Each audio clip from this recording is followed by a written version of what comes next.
তেনার মৃত্যুর কাহিনী আর তেনার অনুরূপ কিছু মুজিজাত ও কারামাত, এগুলি আসলে কি তাই? রাসূল সাল্লাল্লাহু আলাইহি সাল্লামের জীবনের গুরুত্বপূর্ণ যে কয়েকটা কাজ এবং যে কয়েকটা বিষয়, তার মধ্যে একটা হলো দুর্নীতি মুক্ত থাকা। কি থাকা? দুর্নীতি মুক্ত থাকা। কার আদর্শ এটা? রাসূলের আদর্শ। আমরা যদি কোনো মুমিন হই, আমরা যদি কোনো মুসলিম হই, আমরা যদি রাসূলের উম্মত হই, তাহলে রাসূলের পদাঙ্ক অনুসরণ করতে গিয়া আমাদের দুর্নীতি মুক্ত থাকতে হবে কিনা? কিরকম থাকতে হবে? মাশাআল্লাহ, বাংলাদেশ তো দুর্নীতি মুক্ত। কি বলেন ভাইজান? বোঝার চেষ্টা করেন, বাংলাদেশ তো দুর্নীতি মুক্ত বর্তমান। সিরিয়াল কত দুর্নীতিতে? কারা করে দুর্নীতি? মারাত্মক ঘটনা রে ভাই। এরা হজের সময় প্রথম ফলাইতে যায়, বছরে 2-4-5 বার উমরা করে, তাহাজ্জুদও পড়ে, কোরআন শরীফ পড়িয়া নাকি দিনের কাজ শুরু করে, আর তারপরে দুর্নীতিতেও মাশাআল্লাহ। এটা তো সব রহমত আর বরকত। কি বলে? মারাত্মক ঘটনা রে ভাই। একজন তাহাজ্জুদি মানুষ, একজন তাহাজ্জুদের আল্লাহর ওলি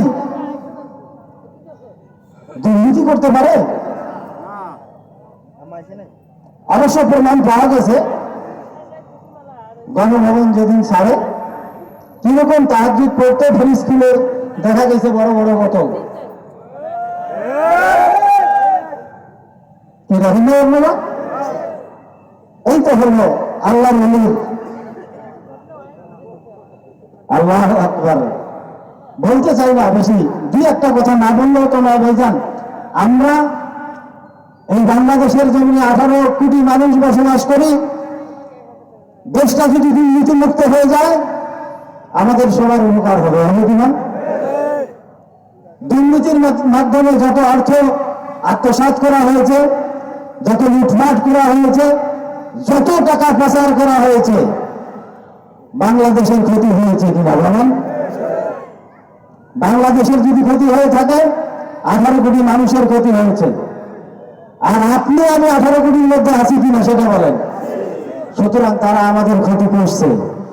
এ কারণে কয়েকদিন আগে দেখলাম, আজকেও দেখছি, সাইফুজ্জামান নামে একটা এমপি, চিটাগাঙ্গের আনোয়ারায় তার বাড়ি। আনোয়ারা থেকে সে নির্বাচিত একজন এমপি, সম্ভবত ভূমিমন্ত্রী। দেখলাম শুধুমাত্র যুক্তরাজ্যে তার 360টা বাড়ি আছে। আলহামদুলিল্লাহ করেন। আরে আপনাদের নেতা তো, আপনাদের লিডার। শুধুমাত্র যুক্তরাজ্যে তার 360টা বাড়ি আছে। আমেরিকা, ইউরোপ, আরব আমিরাত সহ বিভিন্ন দেশে সর্বমোট তার বাড়ির পরিমাণ হলো 500। কত? এইবার কমপক্ষে আলহামদুলিল্লাহ করেন। আচ্ছা, এত বড় অর্থবান মানুষ, এত বড় বিশাল সম্পদের অধিকারী মানুষ যদি আমাদের লিডার হয় আর আমাদের মানে উন্নয়নের কান্ডারি হয়, তাহলে এদেশের মানুষের ভাগ্য পরিবর্তন হতে তো বেশি সময় লাগবে না। কি বলেন? কিন্তু তারপরেও আমাদের পরিবর্তন নাই। আল্লাহু আকবার। মারাত্মক ঘটনা। আসেন যে কথাটা বলি সেটা হলো,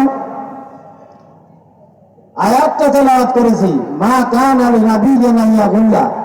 কোন নবী বা রাসূলের জন্যই দুর্নীতি করা শোভনীয় নয়। কে বলছে এই কথা? কোন নবী বা রাসূলের জন্যই কি নয়? দুর্নীতি করা শোভনীয় নয়। তাহলে আমাদের জন্য তো শোভনীয়। কি বলেন? কারণ নবী রাসূলের কথা বলা হয়েছে, মা কানা লিনাবিয়্যিন আন ইয়াগুল্লা, অর্থাৎ কোন নবী এবং রাসূলের জন্যই দুর্নীতি করা কি নয়? শোভনীয় নয়। আচ্ছা, যদি দুর্নীতি করে তাহলে কি হবে? ওয়া মান ইয়াগলুল ইয়াতি বিমা গাল্লা ইয়াউমাল কিয়ামা।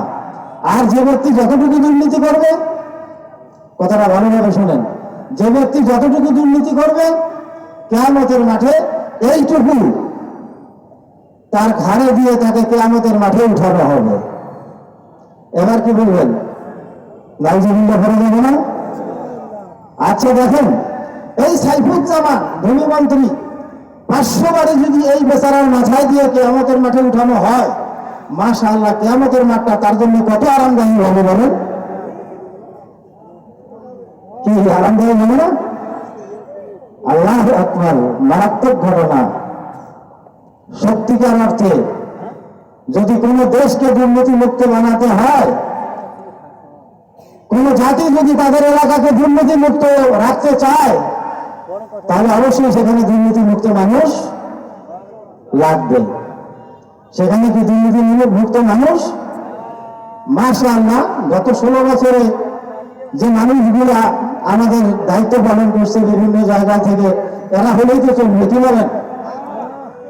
হ্যাঁ, এরা হলে চলবে না? দুর্নীতি মুক্ত মানুষ কিভাবে তৈরি করা যাবে? অবশ্যই তাহলে একটা দুর্নীতি মুক্ত সংবিধানের অনুসরণ করতে হবে। দুর্নীতি মুক্ত সংবিধান যদি বাংলাদেশের সব বই পুস্তক, সব লাইব্রেরি এবং সব ধরনের কুতুবখানা যদি একটার পর একটা বই